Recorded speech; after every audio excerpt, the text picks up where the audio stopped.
Nokia was a very emotionally energized organization then.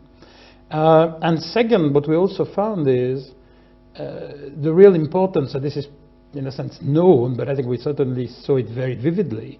It's the importance of how people think about opportunities. And again, the danger of established companies having kind of blinders put on their ability to perceive the outside world, and therefore being kind of narrowed down to some form of tunnel vision. And therefore the wider angle you can have in terms of the lenses you look at the world, and the more challenging and disruptive the cognitive perceptions you can have, the better off you are. These are two very strong observations which lead us to see that in a way the traditional kind of change models tend to focus too exclusively on this organizational and political dimensions to the exclusion of the other two. And also I personally experienced how Nokia as a leading company kind of gradually lost some of its kind of strategic sensitivity and resource fluidity as a result of successful growth.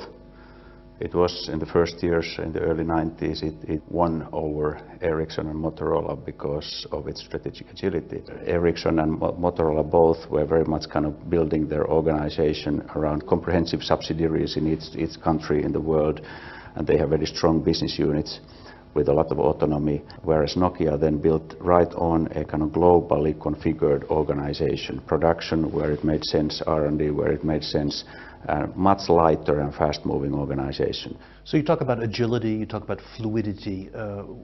Concretely, does that mean fluidity, agility in your thinking or in the organizational structure? It's both, really. It's both. It's both. In a way, I mean, what we're arguing is you need mental and cognitive agility, which we call strategic sensitivity, but basically be very open to the world and be very able to capture events, make sense of developing situations as they occur. I think one of the critical changes is it used to be that companies were able to do strategy and then basically to go into implementing strategy for like 5-10 years and then think again, what are we going to do next?